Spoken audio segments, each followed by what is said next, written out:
Hey DTA Nation, Easter's coming up, and if you're still figuring out the centerpiece for your table, Old Southern Barbecue has you covered. Their double smoked brown sugar glazed ham is the real deal, starting at just $79.99. But here's the move: if you upgrade to the full Easter ham dinner for $134.99, they'll send you home with scratch-made mac and cheese, mashed potatoes, gravy, and their homemade banana pudding. Go online and order at oldsouthernbarbecue.com or give one of their locations a call. They will go fast. Now to the show. And welcome to Down the Alley. This is PMAC. And Ted T.S. Spirides. And the source. Happy Friday, Section 6 Friday. The section, is this the section everyone's been waiting for? Maybe two people. Yeah, I just think... or just me and the source. Yeah, I mean, I guess traditionally this section has had a lot of contending teams, not just contending teams to win the section, but state champion contenders on both boys and girls. You know, some really good blue blood programs. And, you know, yeah, call it the section of doom, call it whatever you want. You know, I think it's ebbed and flowed a little bit. I know that on the girls' side, it felt like it was really strong, and then maybe a couple programs dipped, but they came right back, and then it was competitive again. Maybe we saw that on the boys' side a little bit, but there's no easy outs in Section 6. It's not like you just get a free game to just like kind of move your way through the bracket. You got to win a couple. You got to win multiple tough games to get through. Like Section 6, it's a lot like Easter, right? You can't mess around if you want to win that meal. And if you're going to win that meal, you got to have an elite double smoked Easter ham. Ted, where are you going to get that from? Yeah, Old Southern Barbecue. You know it. I've had this a couple times, not just for Easter, but for Christmas. They do that as well. I would say it's one of my favorite hams that I've had. I guess I haven't had a lot of hams in my day, but you know, I've had a couple of them over the years now. Just a really solid setup, and it sounds like the Easter ham dinner comes with the baked mac and cheese with the crumbles on top, and watch out, mashed potatoes and gravy, and then a banana pudding. Double smoked ham dinner that Ted was talking about, $134.99. If you just need the double smoked ham, $79.99. So you can pick and choose based on are you the cooker of sides? Are there sides already being taken care of and you just need the ham? Great. Get that thing going. If you need the whole dinner, you want to be hands off this year. Hey, I get it. I'd want to be hands off too. You get order the whole shebang. I know, this is a little more behind the scenes with, OSB, but we had some more pimento cheese talk with the big man this week. I'm hoping, they're in the lab. OSB is in the lab, with the pimento cheese. They're doing their research. They're doing their testing. It sounds like a long lost family recipe has been found. A pimento cheese recipe. It's not going to be ready for this year's Masters, but there is talks of next year's Masters. Something's going to be rolled out. That's not 100% confirmed, but there's been rumblings. Steve, you'll appreciate this. Since we've started talking about the Masters and like texting about it, the algorithm, the internet has found out that I'm interested in it. So I'm getting fed on YouTube the full final rounds of all these old Masters broadcasts. And I've been watching like the final hole of like every year and just kind of reminiscing of just some of the great moments that have happened in golf, at the Masters, just some of the crazy stuff. So it's been fun to kind of get that algorithm adjustment that's been sent my way. Inject that right into my veins. Do you have a favorite Masters moment, Source?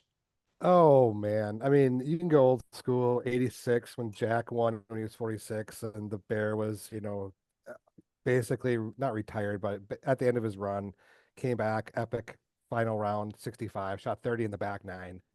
Like not a big deal. A lot of people collapsed, helped him out, no doubt, but that was fun. Yeah, Tiger did all his stuff. Phil off the pine straw was awesome. It honestly doesn't matter. I've won maybe a chit or two betting on the Masters, so those always have special places in my heart. But you can't go wrong. It's just a wonderful time of the year. They're all great. Yeah, I Even think when they're not great, they're great. Yeah, I think, the Tiger ones definitely, and even Phil, I think get broadcast quite a bit as like some of the great moments, and surely they were. But two ones that got fed to me that I kind of forgot about, but kind of then remembered was I think it was '04 or '05 Tiger storming back to beat Chris DeMarco, and Chris DeMarco had a 7-shot lead on the next guy. So it's like this guy has a 7-shot lead on the third place guy, and Tiger somehow found a way to even beat him. And it's like, what do you do at that point? Like just all out greatness of Tiger Woods right there. And then the other one I think ended up being, I think my favorite finish was Adam Scott and um, Angel Cabrera in the pouring rain, 2 playoff holes. Kind of, I don't want to say no name guys, but maybe more under the radar guys that battled it out, and so that was a fun one as well. Well, maybe we can sneak in some more golf and pimento cheese talk later. I'd like to welcome our Section 6 boys guest, head coach of the Eastview Apple Valley combo, Adam Johnson. Welcome to Down the Alley. Hey guys, thanks for having me. How is it going this off season for you and the squad? So far, so good. Boys have been we've been having captains practices for the guys since January started, so hoping to get as many touches as possible for them and kind of getting ready for the season now, ramping up the last few touches of different things and going from there. Love to hear it. I know I've known you for a long time. The last couple years you've been on the staff. I think there was one year were you up like in Fargo for your job or like a co-op or something? I heard a little bit about that, but what was going on with that for last couple of years? Yeah, so this will be, let's see, year 5 of the co-op. The first couple years as we were co-opt, I was just an assistant coach on the staff, helping out wherever could. And then the last 3, I've been the head coach. The very first year that I was the head coach, so this would have been the 2024 graduating class, 2024 season. I was finishing up some school stuff, and one of my clinicals was up in Fargo. So I was kind of coaching from afar and coming back down on the weekends, breaking down film, trying to help as much as I could for the guys that were in town and doing all the stuff on a day-to-day basis. But since then, last year and now going into this year, I'm back full time and been with the guys and trying to get this thing going in the right direction. Looking at your staff too, couple of beauties, Jack Davis and then a Fatelsek brother. Talk about that staff because those are two. It's a core. It's two good ones right there. Yeah, yeah, no, they're both great. And then our other two, Ty Cassidy, he's still playing up at the U. He's been awesome for us, and we just added a fifth one that we're excited, Max Sherwin. So his family's been in the program forever. We're excited to get him. But Jack, he's been on our staff since we started. We played together back in high school for a couple years. Um, and he's kind of the brains of the defense. He gets everything going. He's great at bringing the younger guys around or along so that once they're ready for varsity playing time, when they're juniors and seniors, they're ready to go. And we've kind of seen that over the last 3, 4 years that as soon as the guys get to be upperclassmen, they're ready. And that has to do a lot with how Jack has brought them along when they're freshmen and sophomores. So it's been fun to see. And then Faulty, he's the older of the two Faltasek brothers, and if anyone knows either of them, they're just about the same guy. They're goofy, they're fun-loving, they're gonna bring everyone along and have a good time when they're there. So he keeps the boys loose. He lays down the hammer every once in a while when he needs to, but he gets the boys going during practices, during pregame, during halftime, whatever it needs to be. Love it. Love it. We'll be diving more into, you and the squad and everything here, as we go. Section 6, that's obviously, why we're here. And before we kind of look forward, I'd like to look backward a little bit. You've obviously been involved in this section probably as a player, I would assume. And if not, I think you guys were a part of this section. If not, obviously as a coach the last handful of years, I talked this section up, but I've got a lot of bias. Maybe you have bias too. What's it like being in section 6? What's the brief history? Yeah, tell the people about section 6. They've heard enough from me talking about it over the years.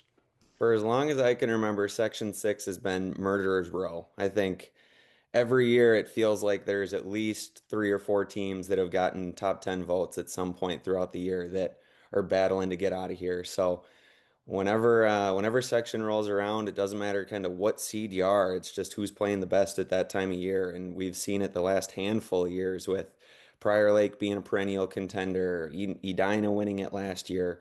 Rosemount's got a hell of a team this year, and then everybody in between when they have their good years. I think Shakopee was 2023 had a deep run. So there's been out of the 10 teams in our section, there's probably been 4 or 5 who have been consistently competitive in the last 10 years. It's pretty impressive to see. Well, don't forget about the Valley. You've had some electric factory seasons, some players that are unguardable, at least on the offensive side of the ball at times. So, don't forget about your squad.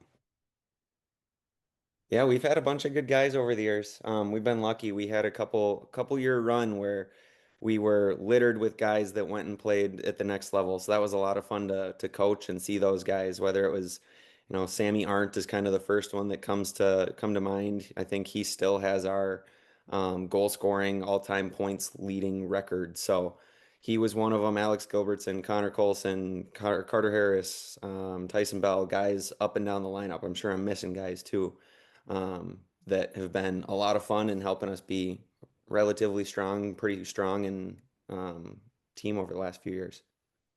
Yeah, I'm starting to get the jitters thinking about trying to, put up scouting reports against some of those names you just said. Yeah, those guys have been problems over the years. Excited to hear about, who you got coming up. I guess as we look forward now, the 2026 season, Section 6, we can kind of start at the top, how we've been doing it. Section by section, just kind of going by kind of last year's rankings. This section, I think we got a lot of teams to talk about that are going to probably be in the mix. Maybe, so starting at the top, Edina, the Hornets, they were Section 6 champions. They were state champions. Yes, they lost some production, especially on the offensive side of the ball. But if you look at the returners, it's going to be hard to score on them. They got their Poles, they got their Fogo, they got a good goalie that's coming back. So even with, maybe on paper losing some points and production, they've got a lot coming back all over the field. What does the crew here have on the Hornets? Yeah, I mean, I can start. You kind of touched on it. They lost 75% of their points. And these guys weren't just big point guys. They were generational record-setting players for the Hornets on the offensive side, goals records and assist records. And, even some of their guys that you would call their depth guys, Gentry and Dietrich, they could have been probably starters on a lot of the teams in the state. So, or, number ones. I mean, they were starters at Edina, but they could have been like the guy alpha at a lot of, at teams in the state. But yeah, they get a lot of their guys on the back end back. They get their face-off guy back who just committed D1 somewhere. Cleveland State. Cleveland State. They're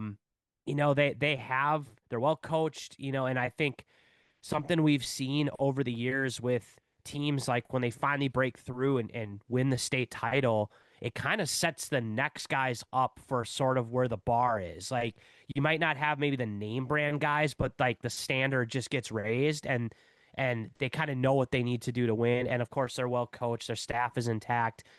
I still see them as being a really tough opponent in the state this year.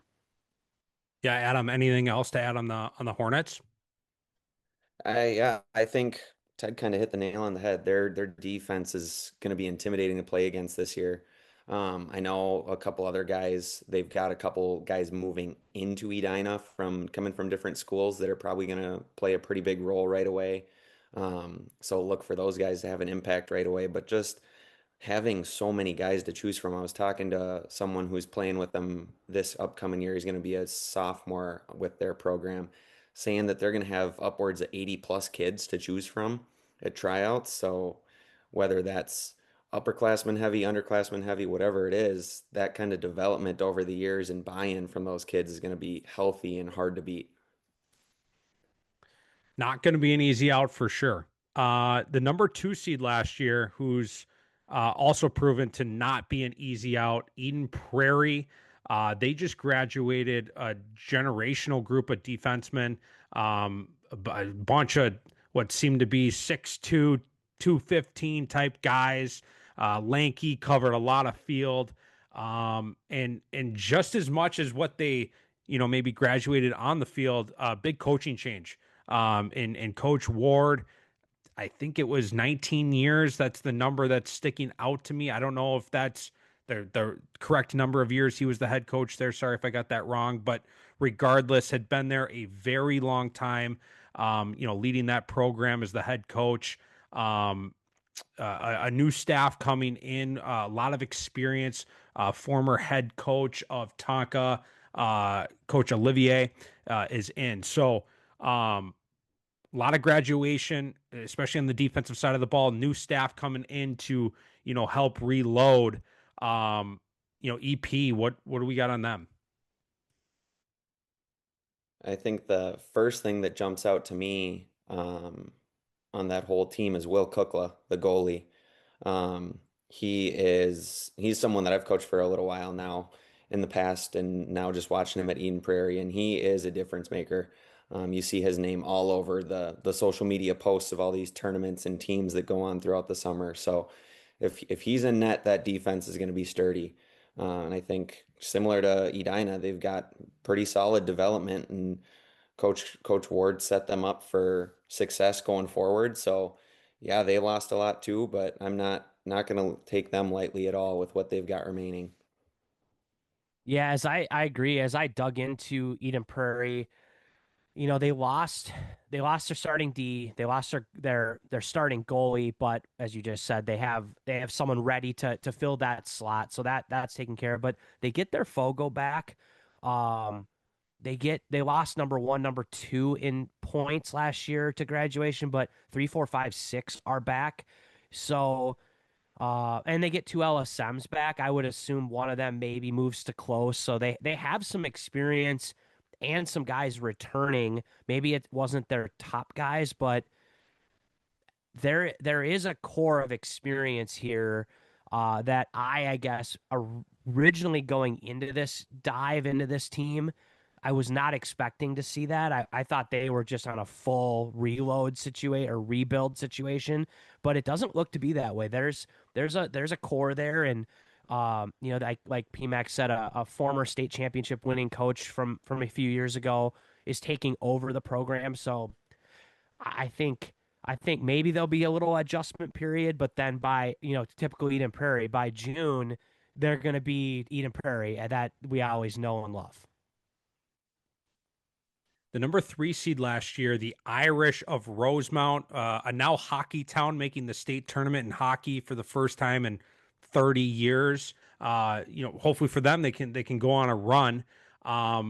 Is that gonna leak into their lacrosse success this spring? We will find out. Unlike Eden Prairie, their coaching staff is in place, has been for a very long time. It seems like they get their entire team back. I remember scouting for them last year. It was a bunch of sophomores and juniors. And the key one for me, as long as they got this goalie, Jack Noonan, they're going to be in the mix and they've got a chance. What are you guys' thoughts on the Irish? Yeah, this team had a ton of returners, starters. Majority of their points return. Lenmark, Sickle, Sorensen, Ekholm, Molinar, all return. All were, pretty solid contributors last year. They get their Fogo, Ashton. I believe it's Bamer. It could be Bomer. 61%. I don't think he gets talked about quite a bit as much as maybe some other Fogos in the state, but 61% in the South Suburban slash Section 6 is a very good face-off guy. And then you got Jack Noonan. We've talked a lot about him. They get some defensemen back. And then they got this guy coming up, Sam Vershi, that's been getting a lot of attention. I don't even think he was on the varsity roster last year, and he's a really good player. I've seen him play a little bit, and so he's probably going to be somewhere in that top 6 to 8 offensive players on their team. So like they had an embarrassment of riches last year, where like a guy like that, it wasn't even on varsity. So they have a lot to work with. They did lose a 14-point midfielder and then a couple poles that were solid players, but a lot returning. Yeah, that's what I think of when I think of them too, is just everything coming back. Um, just to kind of speak on their face-off guy, Ashton, and I think he's a little bit different than a lot of the guys that we see throughout the state and especially our conference and section, that he's kind of more meat and potatoes. He's going to bully ball guys. He's going to out physical you. He's going to make you work for every kind of ground ball. So even if someone's getting the jump on him early, by the time the second half rolls around, he's going to have them thinking differently about fighting for tough ground balls and going for 50-50 clamps. So things like that kind of add up over a long time. And hopefully he can stay healthy over the last couple of years. I know he's had nagging things pop up, so hopefully he's good and can compete all year long. Um, but same as before, you hit the nail on the head with all those guys. Kind of the other one that pops off the page for me that we've had our hands full with is Cooper Sorensen, their lefty attackman. Honestly, reminds me a lot of kind of that Sammy Arndt lefty, shifty, low to the ground guy that can change directions really quick and make a lot of guys better by how much attention he drags to him. So between the offense, middle of the field being solid, good coaching staff, and rock solid goalie with a good defense in front of him, it's going to be interesting to see what they can do this year. Is Sorensen number 17? No, that's Lenmark. Sorensen was number 2 last year. Lenmark, number 17 for them. Assuming we're getting the names and numbers matched up correctly. I was super impressed with him. I don't know how much we've talked about him here today. He's coming from their ex, right? A lot. Yeah. Yeah, he's their quarterback. Yeah, quarterback of the offense, like you said. Good first step, good vision. Can win matchups consistently. I was really impressed with his game. Yeah, and we haven't even mentioned Peyton Sickle, who I think was their leading point scorer last year. Yeah, was that their big righty attack? Yeah, number 4. He's a matchup issue. Yeah. Yeah, and that's actually that brings a great point, about their attack. They have 3 such distinct players at attack. They got Lenmark, who's kind of that two-handed ex-attackman, likes to get others involved. You got Sickle, who's big and strong and kind of a matchup problem. And then Sorensen is a little more crafty shooter, slippery, slick, kind of, and then you got, like I said, you got Lenmark back there just distributing to him. It's a dangerous group because they're all talented, but it's a chess puzzle piece you have to put together as a defensive coordinator to be like, which guy goes on which guy, who's the number one, who's the most dangerous. I think that becomes kind of a hard thing with Rosemount, is figuring out like, who do you put the poles on, who do you slide to, who do you not slide to. And with all those guys, the person I'm most impressed with on this group is Micah Ekholm. And I don't think he gets a lot of attention. I don't know why, but he is really shifty and can win matchups. So he caused a lot of problems for Farmington last year. So yeah, I feel like they just have a depth of guys to work with. Watch out for them. The number 4 seed, Prior Lake. I'll let you guys talk on them, but to kind of tee it up, a really good 2025 class, graduating a taco, right? Everyone knows the tacos. I feel like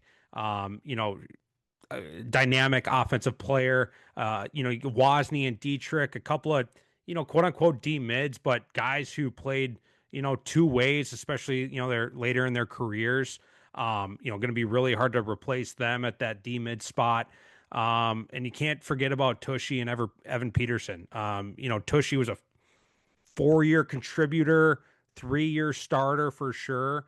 And that just doesn't happen often at a program like Prior Lake in the South Suburban in Section 6, right? Starting that young, getting a lot of playing time as a freshman. So, some really important players in key positions graduating, but a good core as I'm sure you go through it, a good core returning, and what I think is another wave on the way for the Lakers in the future. Yeah, I mean it's Prior Lake. They're going to be there at the end of the year every year. It doesn't matter how they start. It's how they're playing by the end of May and into June. So, it seems like every other year losing a bunch of offense players, losing a bunch of defensive players. I think this past year kind of losing more offense, but you look at majority of the defense and the defensive cogs in that wheel, and they're coming back with a good goalie, coaching staff, pump your tires a little bit, PMAC, like you, Turner, and no, not Methuen. Why am I blanking on his name? You got Kep leading the Yeah, charge, Coach Kep. You got yeah, Turnbull leading the goalies. Thank God for him. Good crew of guys for sure. yeah. So they'll be good to go. It's one of those kind of death by a thousand paper cuts when you play them, it seems like. Yeah, you talked about some of the guys that you graduated PMAC, but returners, just want to shout them out. You got Griffin Marshall, 29 points last year, also a 60% FOGO in the Section 6 South Suburban combination of games. Actually kind of similar to a Ashton Bamer, where he's athlete, he's going to grind you down. Find a way to, might not win the clamp, but find a way to win possession. One of those guys, and just really like a workhorse. Carson Olson had 20 points last year. You get Brady Bartell back. I know he's a listener of the podcast, so shout out Coach Bartz. And then you got Carter Buckingham, Aiden Levine, Dylan Penne, all guys who started and or contributed on the defensive end. And you get the goalie back, Hudson Young.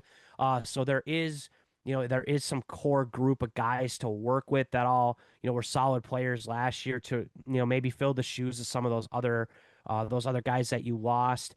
And had a good 14U team last summer, and a 12A team that won the state championship. Don't forget about those 12As. We had a So- summer. We had a summer. I don't know if they're going to contribute here in 2026 but there's a wave coming. I don't know if any 7th graders will be on varsity this year, but hopefully for you guys, you got some talent coming up.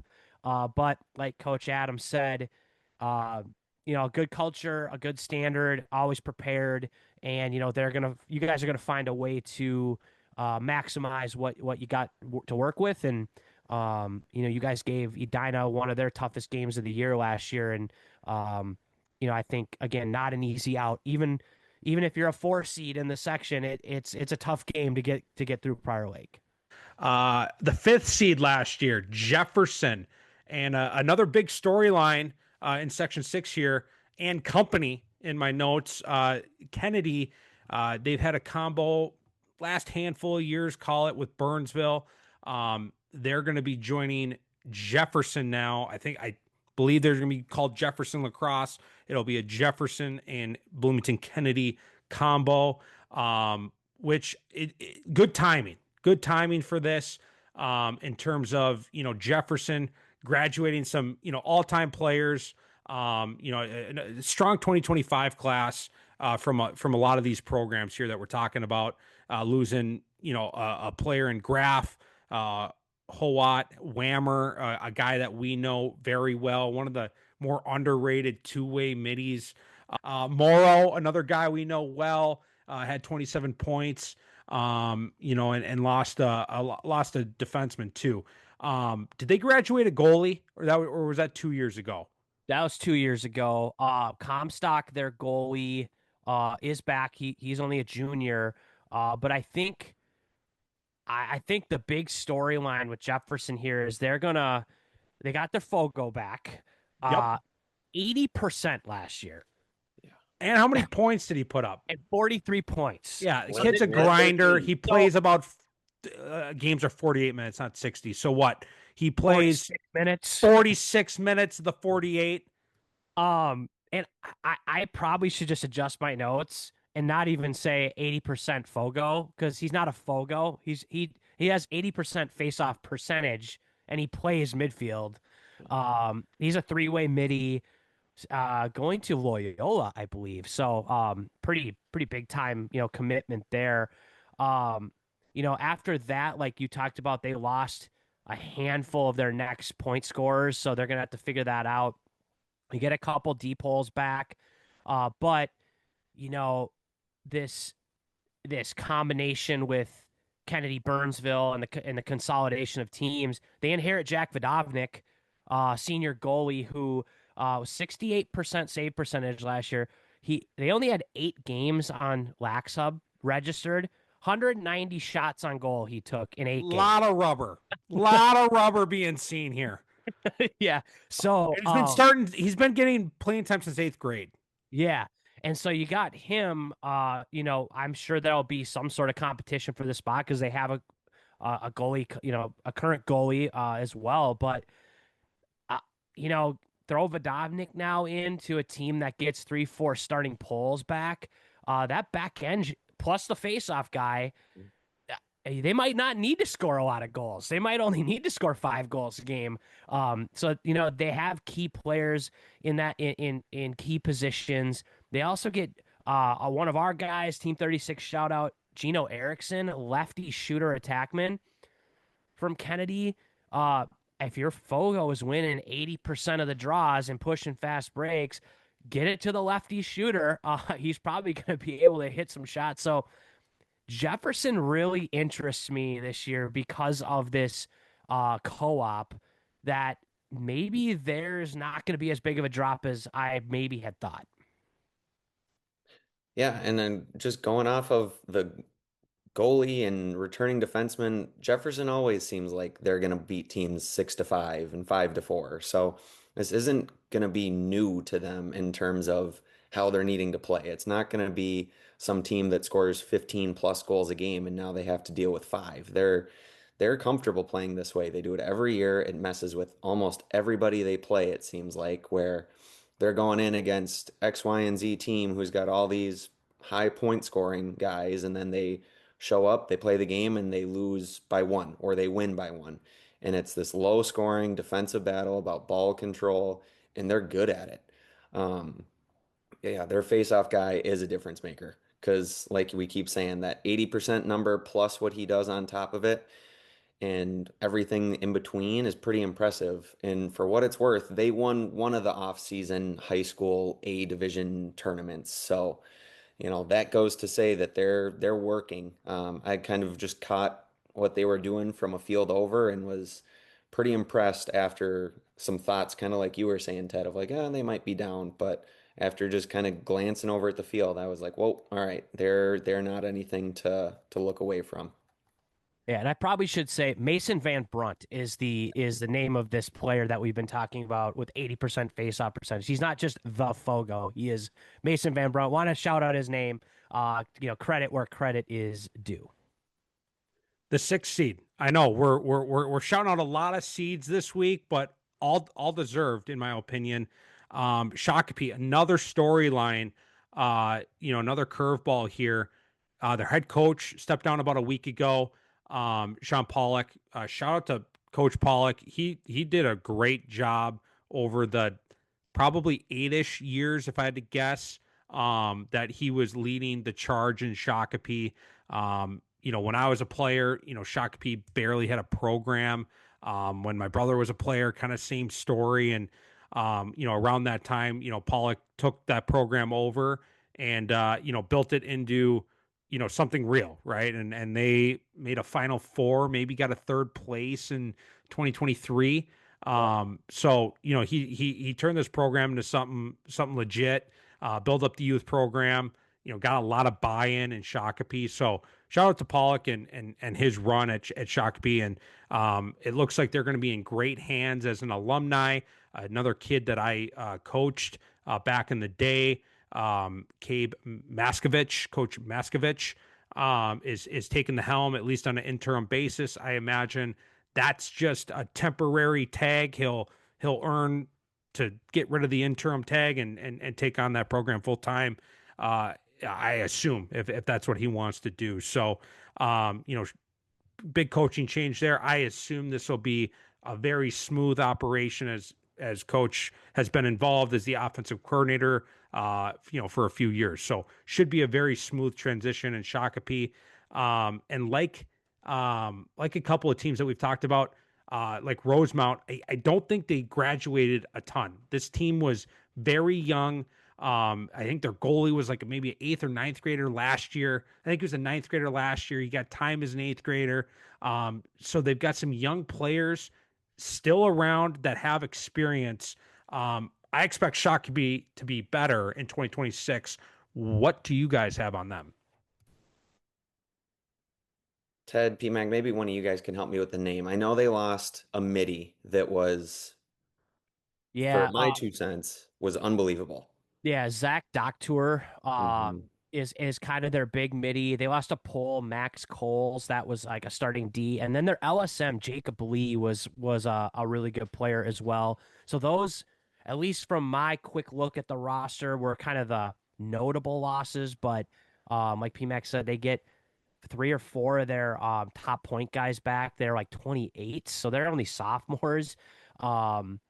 Both goalies come back that got time last year. One is a sophomore, like PMAX said. One's a senior. A couple starting D back. So I would think that the new coach has something to work with, and maybe there's a little spark to with him coming in and maybe kind of like a new coach to kind of prove something. And but I agree with PMAC. Coach Polk did a great job kind of turning that program around. Yeah, and I think the thing with Shakopee that is always interesting to me is so many of them play together year round, at different club teams that they're so used to each other. It doesn't seem to matter if they have little guys, big guys, fast guys, slow guys. They just all are on the same wavelength with whatever it is. Um, they're another team that just kind of can control the game however they need to, whichever way their team needs to play that year. And I think we've had a handful of 1 goal games with them over the last 4 or 5 years. I think last year was a double overtime, if not a triple overtime game in the rain. And every year they find another way to be competitive and be in tight contests. So it's always a fun one with them. To round out the teams that we're going to talk about today, the seventh seed, the Valley, I'm going to go out on a limb and say the best seventh seed last year in the state in 2025. 7 teams that really could, in my opinion, compete on any given day. I'm going to tee you up here, Adam. What do you have on the Valley? Yeah, we're excited. I'll take that moniker of most competitive 7 seed in the state. Obviously, we don't want to be a 7, but we'll take it if we can get that moniker. We're excited for this year. We've got it seems like we're always young, and that's kind of where we're at again, but our juniors and seniors that are returning played heavy roles for us last year. I think everything up front kind of starts with our senior captain, Eric Olson, who's been a 3-year player for us in the midfield. He's not going to fly off the charts on anyone's um, scoring sheets and stats, but he does everything for us. He'll kill penalty, or he'll kill man downs. He'll take face-offs and muck it up there if we need to. He's a one-man clear. He'll initiate the offense. He does everything we need him to, and he is tough to cover in the middle of the field. Down at attack, we've got 2 huge returners for us with Derek Zachary on the right-hand side and Caden Colson on the left-hand side. Um, they both stepped up huge last year after a couple injuries, and they're looking pretty good going into this season. So it's exciting to have those two kind of anchoring down on our offensive end, and then our host of midfielders that can come down.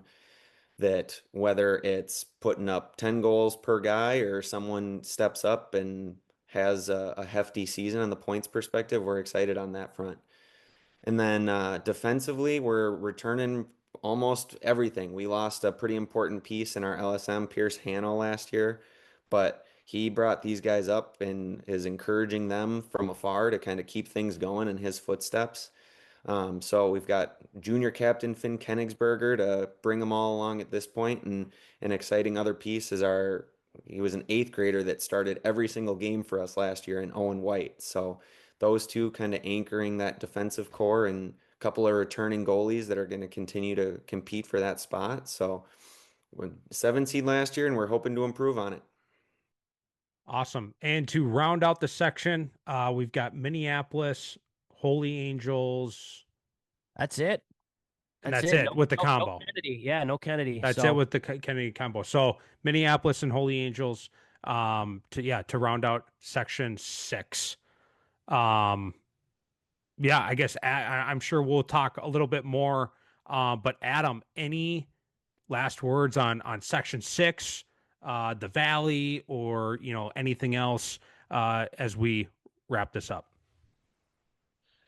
No, not a ton. I think we've kind of hit the nail on the head. I think, like we said, section 6 is always one to watch out for. And even in this year where it seemed like a lot of our recaps were kind of, all right, what's going to happen with this team? Who's going to step up? I'm sure by the end of the year, it's going to be whoever makes it out of it is going to be tough to beat and a tough out in state. So it's exciting and always fun to be a part of. And good luck to everybody out in the section for this year.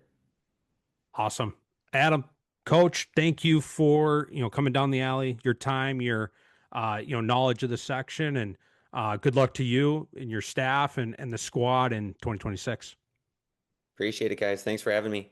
Yeah, Thank see you. you later. Thank you. And thank you to Coach Johnson for coming down the alley and talking Section 6 boys lacrosse.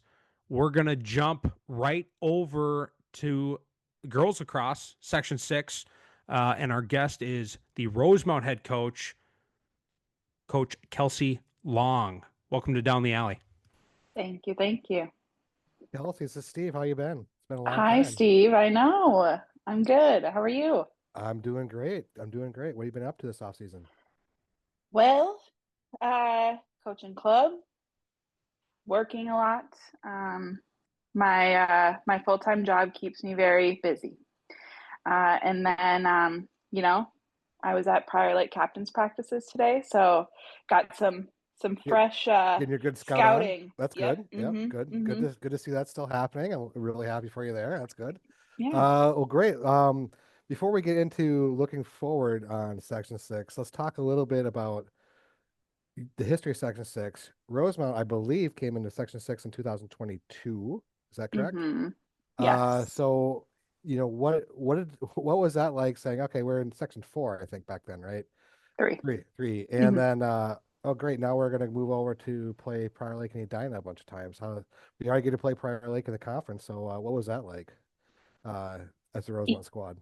Yeah, I mean, it was obviously disappointing because we had won Section 3 in 2021, and then we got moved right into Section 6 in 2022.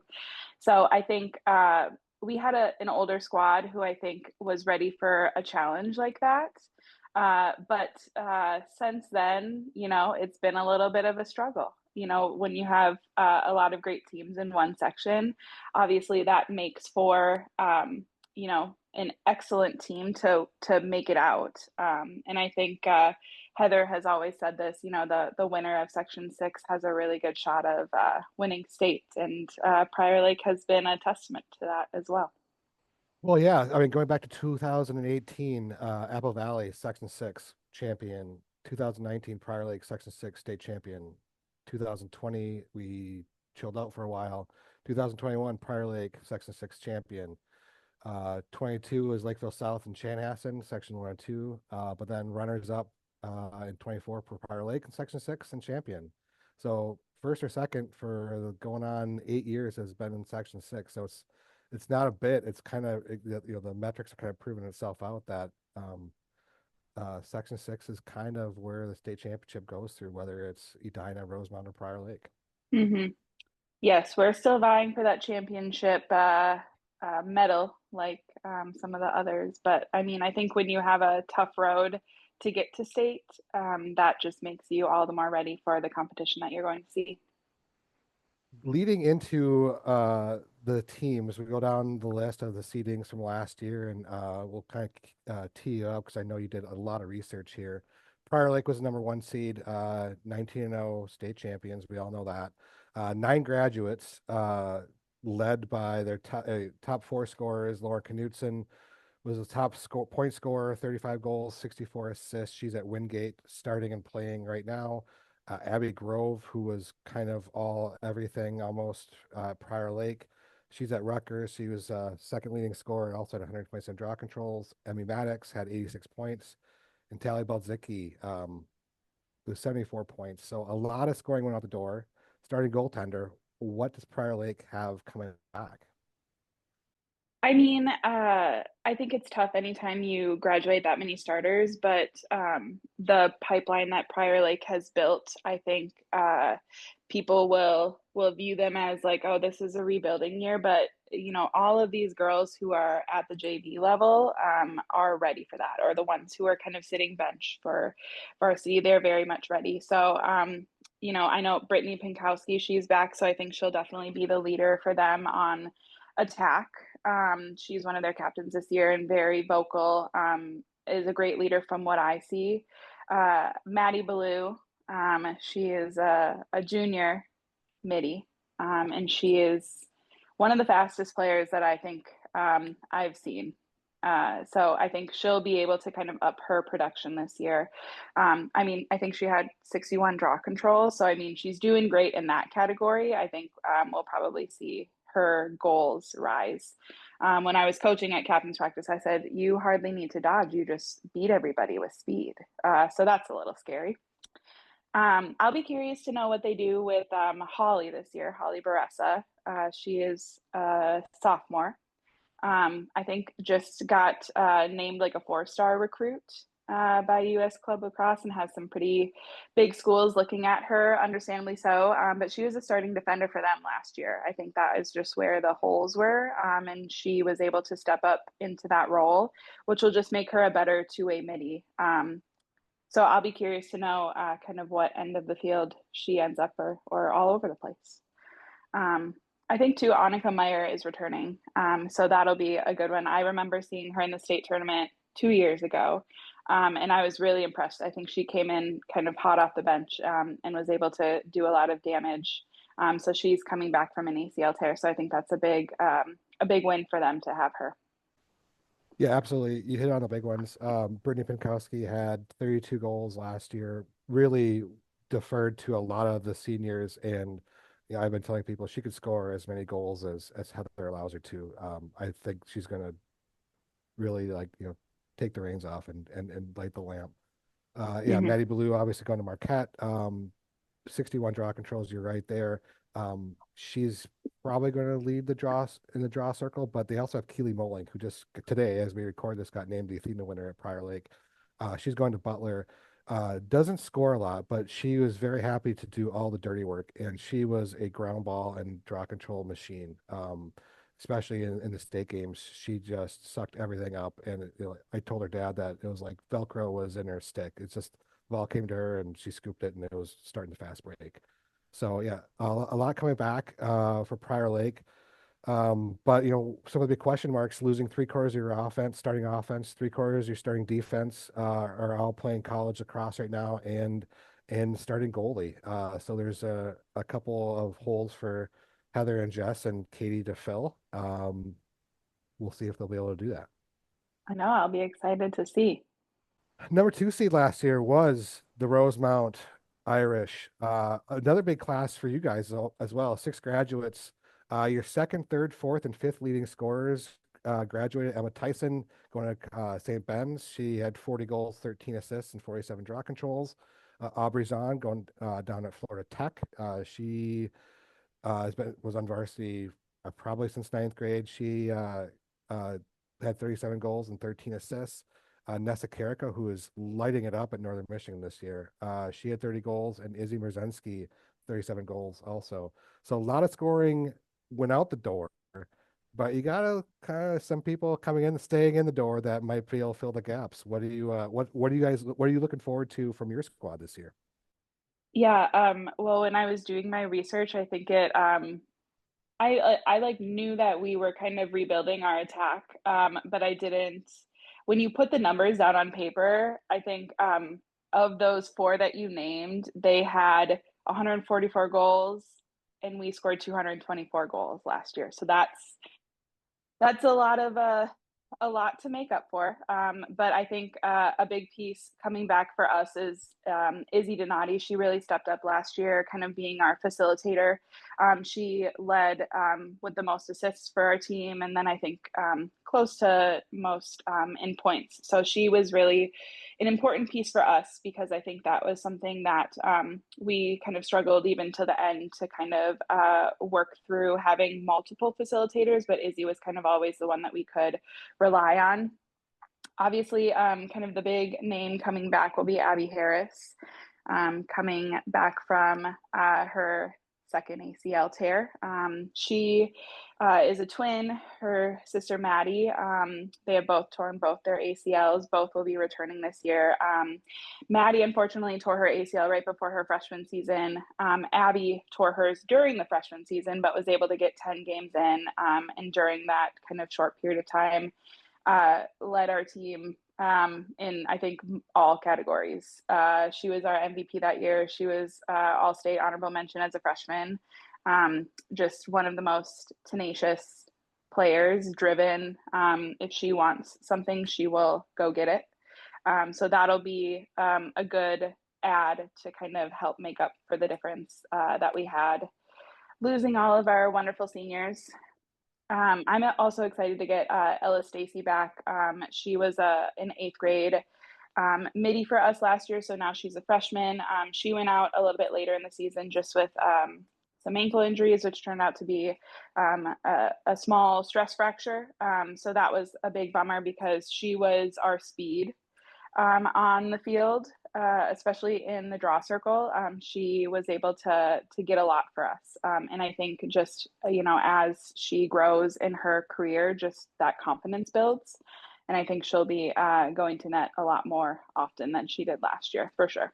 I went to the Orono game at Rosemount, and then of course Rosemount at Prior Lake, and Ella Stacy really stood out to me. Like I didn't know who she was going in, and she was all over the place. Like I said, speed was a big thing. The Orono game was first, and I looked like, oh, she's an eighth grader. Oh my, okay. So that'll be a factor. So that really stood out, and she's had a really good off season. Got a lot of awards, going to a lot of showcases, that type of thing. So that was a key for me, and something that will have to be dealt with in Section 6 and the South Suburban for 4 more years. So good for you. Good problem for you to have.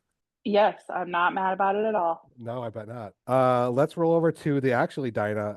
12-4 last year, lost to PL in the section finals, 11-9.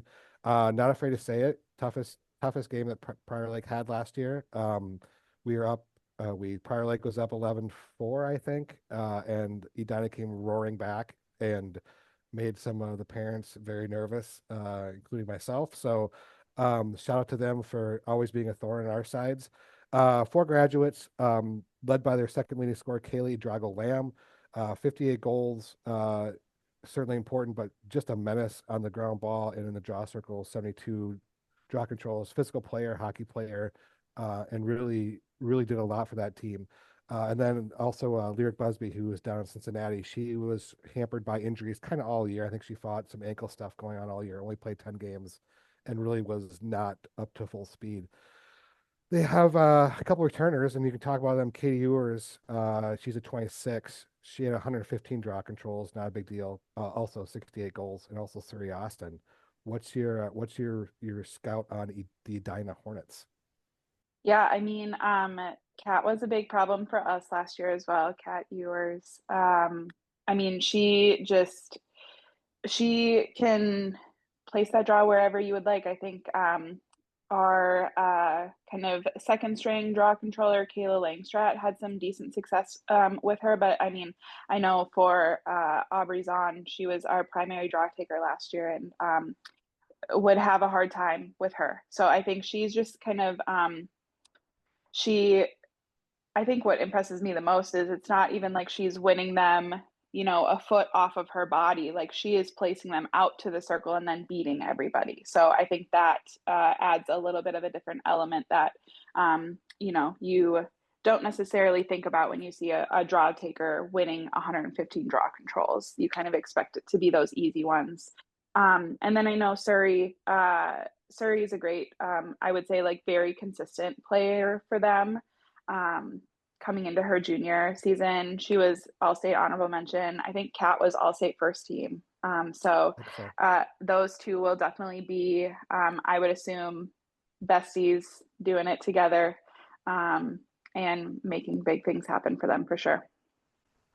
What's your take on Libby Moe, their goalie? She's a 2027, very athletic, very quick, very crafty goalie. Not maybe her first sport. I believe she's a hockey goalie also, and she kind of plays like one. Mm-hmm. But she really impressed a lot of us watching the Prior Lake games. Played them twice last year. No, for sure. I mean, I think she impressed me as well. I think what you said, just very quick, isn't like the biggest in stature, but like very much makes up for it with like her speed and her hands are just really fast. So I think something that, maybe we didn't necessarily account for. We weren't really sure how she was going to be. I should have looked up how she did against us, but I'm sure she did very well. The number 4 seed last year was Bloomington Jefferson, 12-3. Had a really, really solid season. Lost to Prior Lake in the section semis, 20-8. They had 5 graduates led by Kylie Jones, who had 52 goals, 34 assists, 87 draw controls. Beatrice Rubel, who I believe is playing at the U on their club Mhm. team there. She had 50 goals and 54 draw controls. And then Molly Jensen, 52 assists for Molly, kind of feeding those two. What is your outlook for the Jaguars of Bloomington Jefferson? I think they have some really young players as well. With Carly Lind, I think she's coming into her sophomore season and her, freshman eighth grade year, she was doing a lot for them. And I think, that confidence will continue to build. I think her ability to do, um, more will just only increase. Um, Talia 2020, Hammond, she's a sorry. 2028, 37 goals. So yeah, she was chipping Mhm, in as one of the younger players on the team. mhm. I was looking to, they have a senior midi returning too, which I was wondering if they were kind of rebuilding that whole midi circle, but it looks like they have somebody who is doing a lot of work, Brooklyn Matson, around the circle for them. So I think that's always kind of key to return. Even if you're not getting a ton of middies back, you have somebody who can win possession for you, which is really important. And then Talia Hammond too. She is kind of also one of their facilitators. I feel like I would expect her to have a really big year, just knowing kind of how things are on teams when you have high producers. That next year, when that space opens up, often that's when the players who have just kind of been waiting in the wings are ready for that time, and I think she'll definitely be there as well. Number 5 seed, Shakopee Sabres, 7-7 last year. Lost to Jefferson in the section quarterfinals, 14-11. They had 4 graduates, probably headlined by their goalie.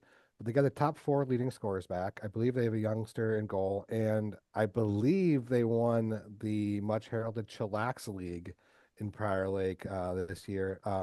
Your squad, I believe, was also in the mix, and you were around. But what is your outlook on maybe a young and upcoming Sabre squad out of Shakopee?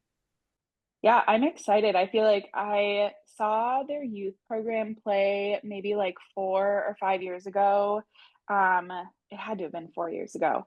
Uh, And I was really impressed with like their 12U and their 14U team. So I feel like I've been waiting for them to kind of just explode, and I think this is definitely a good year for them. I think for the past forever since we've been in the section, the top 4 seeds have stayed the same. It's just kind of been a mix between 2 and 3 with us and Edina going back and forth. And I would not be shocked if Shakopee comes and takes one of those top 4 seeds this year for sure. Rounding out the section, we've got Apple Valley. Their 2 top leading scorers are back. They're 2028s. They're the Turnquists, Mackenzie and Cameron. They also have their goalie coming back. Anything more from Apple Valley? They were the 8 seed last year, but kind of feels like they won't be the 8 seed this year with those 2 studs coming back. Yeah, for sure. I think they did a lot of work for the team. I know that I think that they're big hockey players as well. I think one of probably their challenges, I know at least for our game, and I feel like I heard from another section opponent that one of the twins had carded out. I think between the 2 of them, they had 3 cards in our game. So I think that maturity will come with age as well. And I know I'm sure it can feel frustrating when it's hard when you're on a team that has just like a very large variety of skill.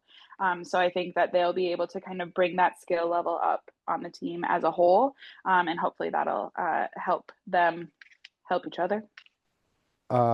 Bloomington Kennedy Burnsville co-op combo meal. They did not have their grad years listed, so I don't really want to comment much on them.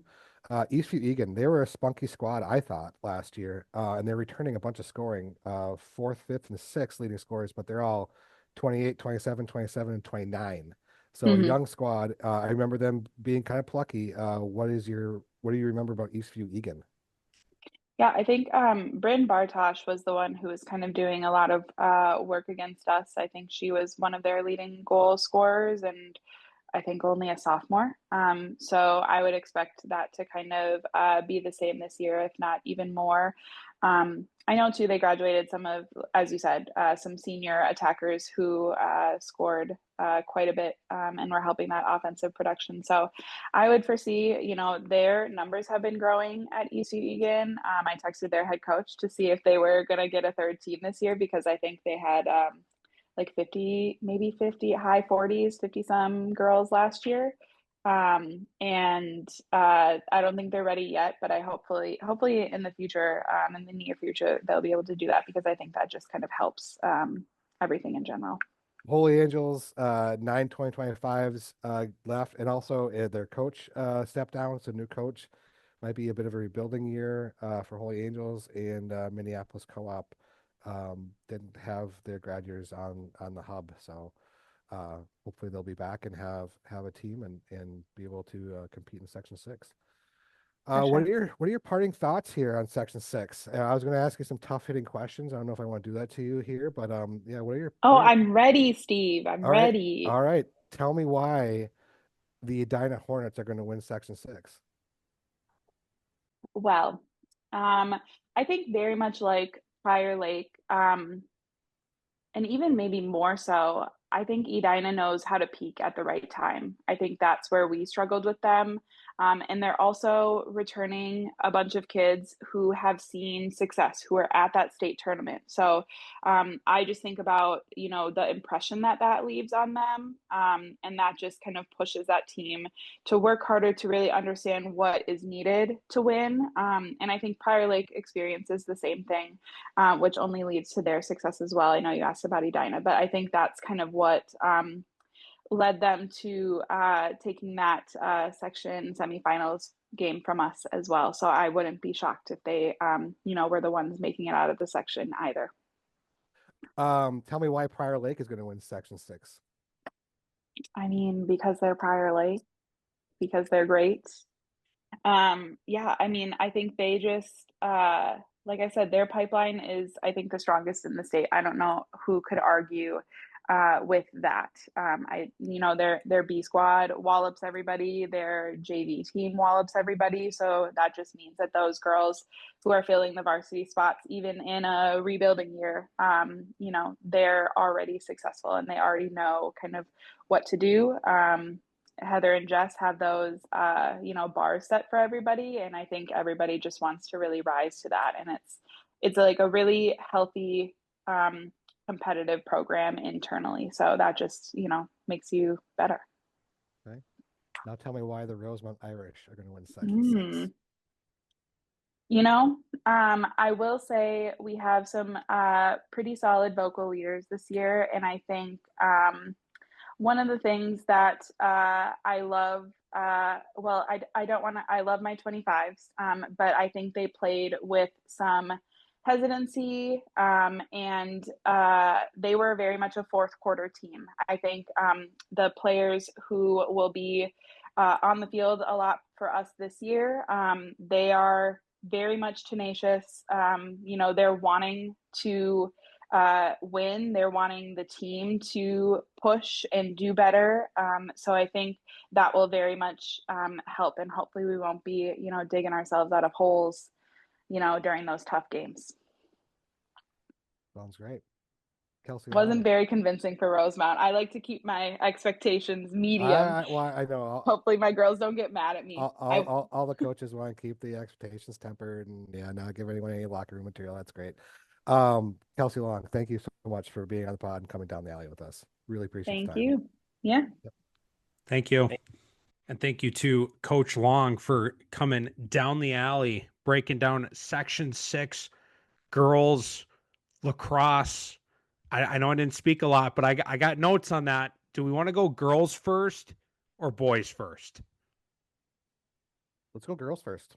Let's go girls first. It's fresh. It's fresh on our minds. Should we jump into the rankings? Do we have additional thoughts, source? Where I'll leave it up to you. What direction do we want to go? We can do a quick summary of this section and then we can get into the rankings.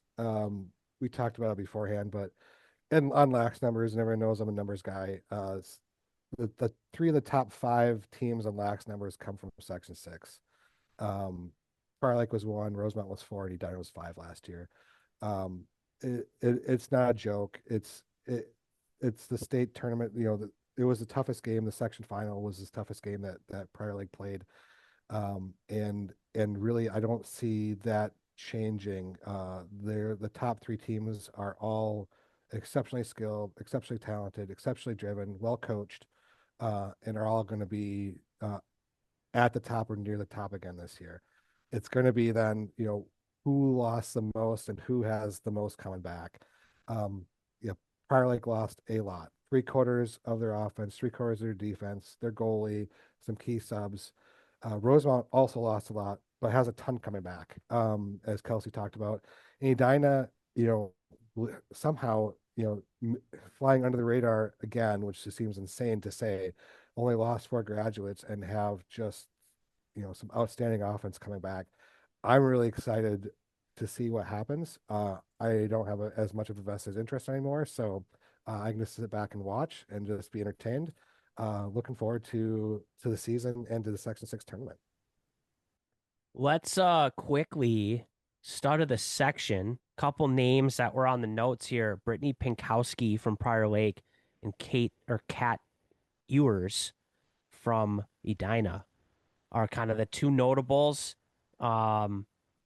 Any between those 2, maybe who's your pick, and or is there anybody else that maybe isn't on this list after we chatted?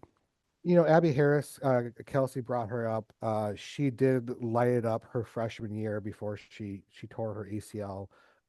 As a freshman, was their leading scorer, I think, for the entire season, despite only playing 10 games. This has been back in 2023, 4. I don't care, whatever, it doesn't matter. She's only a junior. She's going to be in the talk next year for start of the section if she's not this year. Looking way down the line, Ella Stacy really, really stood out. And Maddie Below from Ellis from Rosemount and Maddie Below from Prior Lake are probably your other considerations for the vaunted stud of the section. I'll also throw out this Carly Lind from Jefferson, just because of the production as a sophomore last year as well. I think the other ones are certainly notables, but maybe she's one that you can kind of be a player to watch in the next couple years. Plays on maybe a team with a little less depth, but I don't know, pretty good numbers for a sophomore. Or well, Okay. sophomore now, freshman last year. Source, my number one question coming out of that interview, and maybe this was Kelsey tempering me, trying to keep things close to the chest. Are the twins, you brought up Harris, are these twins like the Sedin twins, right? Like, are they gonna carry Rosemount? Like she tried to push my excitement down. Was I overhyping, or was she trying to temper, expectations a little bit? Um, I think she's probably trying to temper. I think Abby is the more offensive minded of the two. Maddie, I believe, didn't play much last year. I think she played 3 games. More of like a D mid type player. Okay. So I don't think they're both going to score 80 goals this year or next year. Okay. But they're both committed to Nova Southeastern, which is a new D2 program down in Florida. Been getting actually a lot of Minnesota girls going down there. There are some Minnesota coaching connections there. So they're both legit, and they're both something to look out for. There's no doubt about that. Rankings. What do you got, PMAC? Rankings. With all of this being thrown at me, and all this information, I'm gonna go Prior Lake at 1. Is there some bias there? Probably. Am I married to one of the coaches? Yeah, I am. So the Prior Lake at 1. I'm gonna ride them. They're coming off of a championship. Undefeated. You know, I'm not afraid to jinx. I'm on the outside, so someone needs to beat them in my book until they come off that one spot. I'm going Edina 2. I like the Edina thing where they come out with a couple of studs and they ride them, and they're not sorry about it. They don't feel bad about it. They run and gun and they beat you and they play their best ball in June. And I respect what they got going on, and they're scary. Prior Lake girls lacrosse is terrified of Edina girls lacrosse. So they're scary. No, number two spot for them. Rosemount, I obviously still in the mix. They've got plenty in the hopper. It sounds like put them at 3. At 4, I think there's an argument for a few different different places you could go. I'm going to stick to what has worked so far in the past, and that's Jefferson at my 4. Very interesting about 3 of the top 5 lax number teams being in one section. Obviously, quite a logjam at the top. I've been taking notes and scribbling and redoing, and it was really hard for me not to put Prior Lake at the top just because of what they have done the last few years. But I'm actually going to go Edina at the top, and here's my reason why. In a section where there's so many good teams, sometimes being maybe the counted out team, the underdog, the third team that people kind of forget about is actually what propels you maybe to get through some of those really difficult games where you're maybe you aren't the most talented team. So I think Edina is one of those teams that where it's like you're a 12-3 team or a 13-3 team, you're really good, and you're kind of like not even talked about in Section 6 last year, and then kind of proved like, okay, actually we can play. I'm gonna give them the bump up to 1, just like maybe a little chip on their shoulder, I guess, maybe for lack of better terminology. I know I'll probably get flamed for that comment, but I'm gonna go Edina 1. You know why I like that pick? What?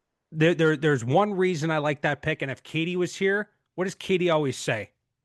What Goaltending. position? Goaltending. They had a young goalie, 2027, good stats. And if you've got one question mark, if you're going between somebody and Prior Lake's number one question mark, ask anybody, goaltending. Yeah. So I went Edina 1, maybe a little contrarian, then Prior Lake 2, the culture's there, the pipeline we talked about in the podcast. Rosemount 3, not by a lot, but I'm putting them 3. There's a lot of talent, but it feels like every player on their team had a season-ending injury last year. So are they 100% back? Are, if healthy, as good as anybody? And I'm gonna go Shakopee number 4.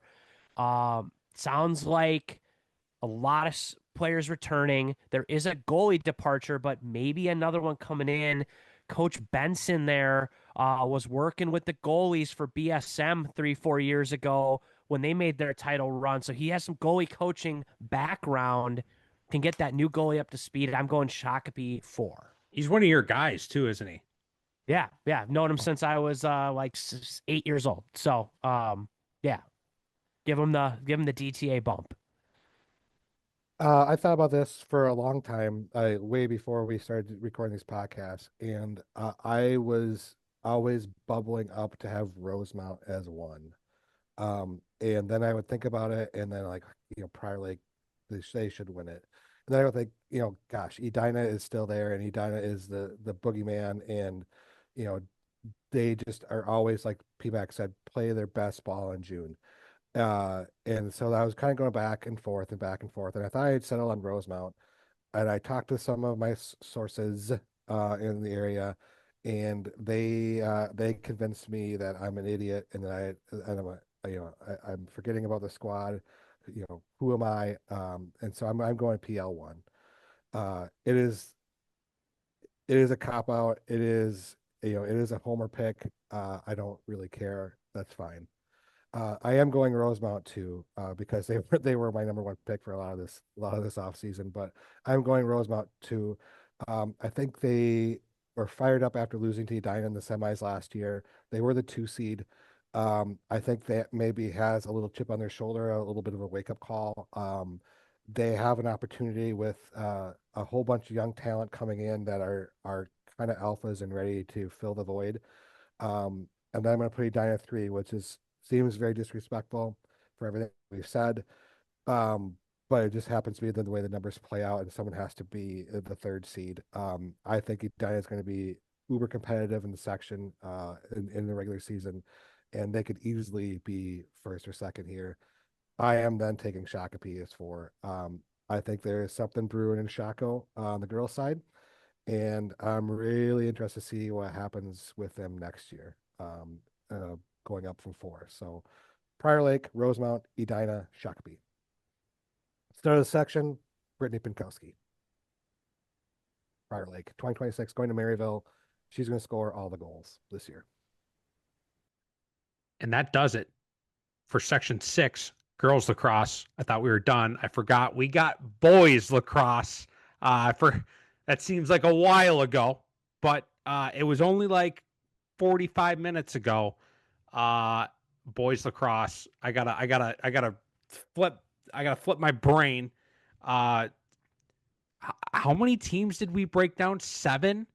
7. Yeah, I think that's the most we've ever broke. Like actually, like this year especially.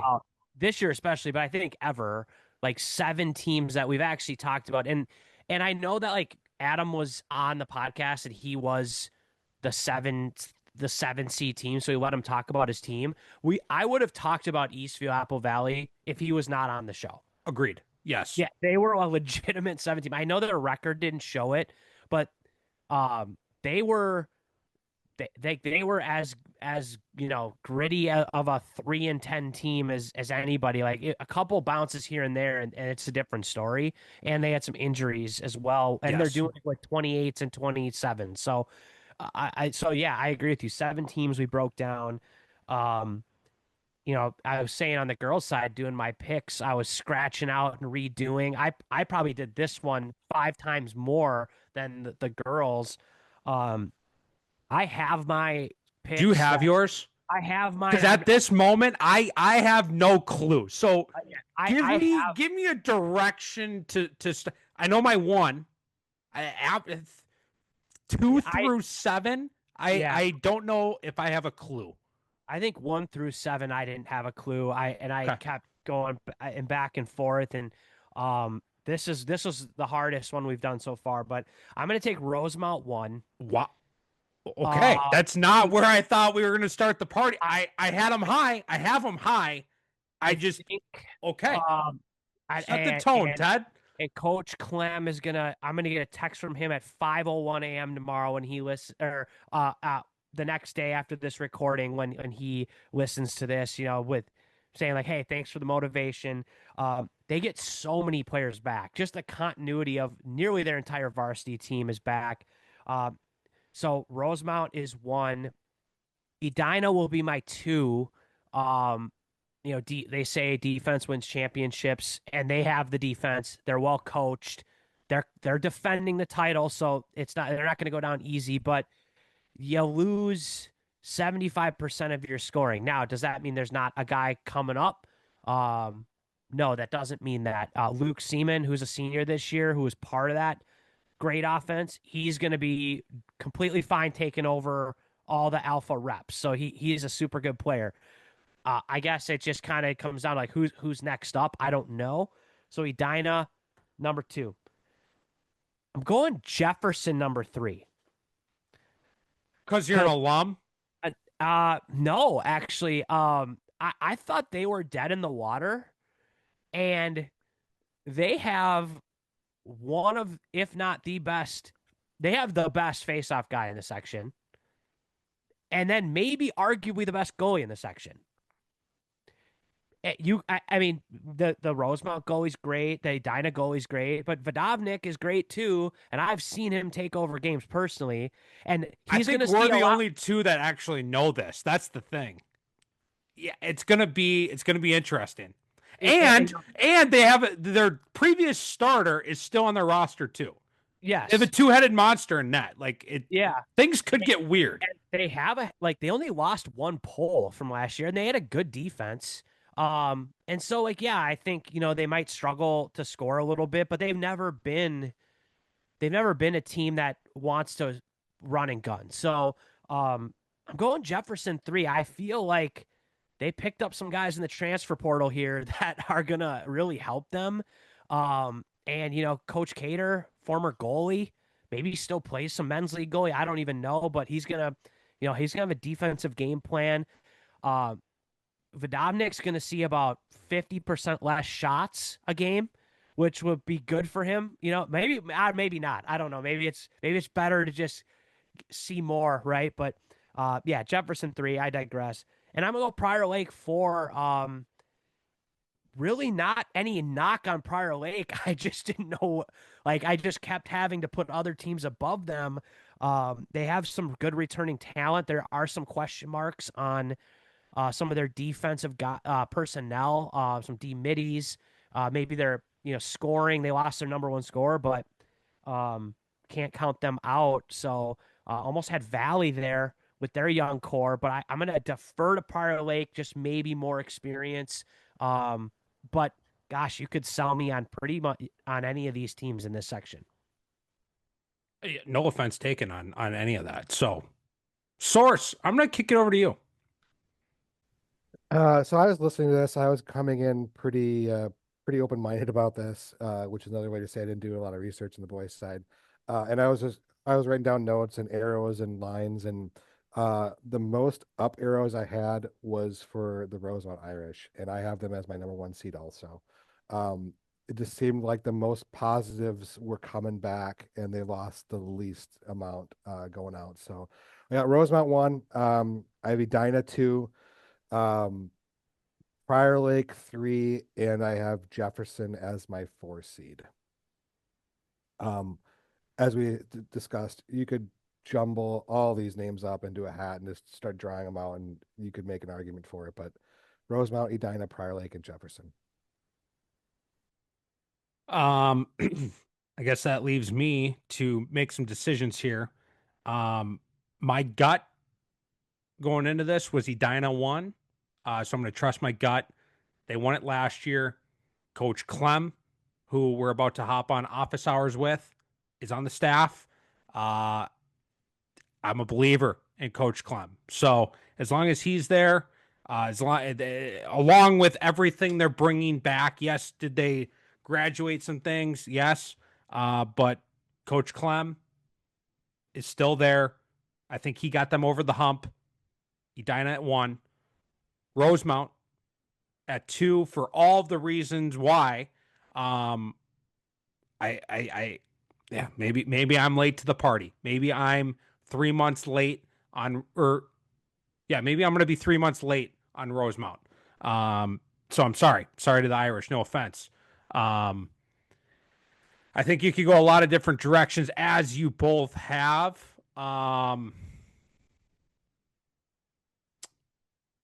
going to go Lakers at 3. I believe in my squad. I'm going to go Eden Prairie at 4. I know they graduated quite a bit. It seems like some people are sleeping on them. They've got more offense. I'm taking them over Jefferson because of the offense. I think they're bringing more offensive power back. They graduated a lot of defense. New coach, maybe some fresh ideas. I don't know. I'm going to go Eagles at 4.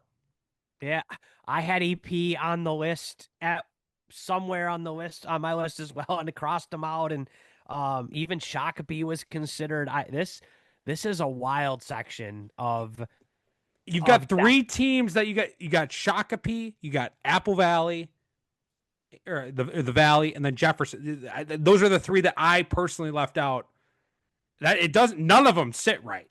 None of them sit right, leaving those guys out.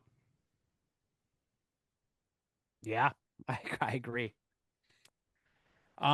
We've got to bounce here momentarily. Stud of the section real quick.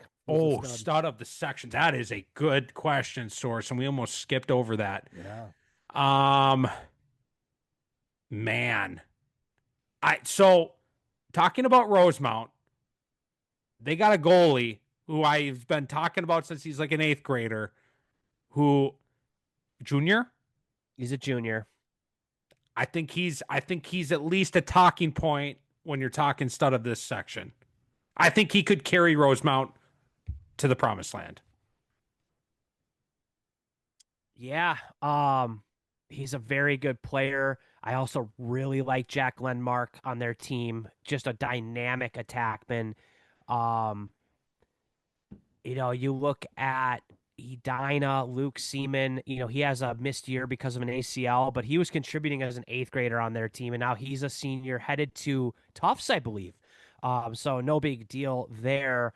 Absolute athletic just the prototypical midfielder that you would, build in a lab if you could. Jefferson. Van Brunt. Yeah. Is at least an option. Absolutely. He's for those who don't know, maybe new listeners or listeners from different sections, those who remember the previous Lakeville North Fogo, he'd be my comparable. Yeah. He'd be my player comparable of like, okay, this dude is going to win every draw and get your offense the ball and score some goals himself too. Yeah. And Wilson Eng, the face-off guy for Edina's going to Cleveland State, so he's a D1 guy. Man. This is tough. Honestly, I think I'm gonna go Van Brunt. I think he makes the biggest difference on his team. And I'm not saying he runs away with stud of the section, but I'm going to take him because the point production is there in addition to winning 80% of his faceoffs, which is crazy. I support that pick. Source, any thoughts? I think you guys got a roll, so maybe we'll save the rant that's not a rant for next week. We'll save the rant. That's a not a rant for next week. We gave away a head. That's going to be hitting the mail. Shout out to the winner. That's all posted on Instagram. We'll be giving away another head at 477.50, 37.50, 37.50. We just decided to throw one at 3,500, and then as soon as I gave it away, we dropped below 3,500. So that was kind of wild. But whatever, 37.50, we'll give another one away. Maybe at 36.50. I don't know. We're just gonna give away all the heads at some point before the season starts. So keep following. Maybe we should do another. We'll think about it. Maybe we'll do another post. I'll talk Ted into a different competition. Maybe. Yeah, there we go. That's all we got. Section 6. Thanks for tuning in. Tune in next week for Section 7. We've got a great guest, and there might be some paintball discussed. Just saying. That's all I got. We'll see you next week. See you next week.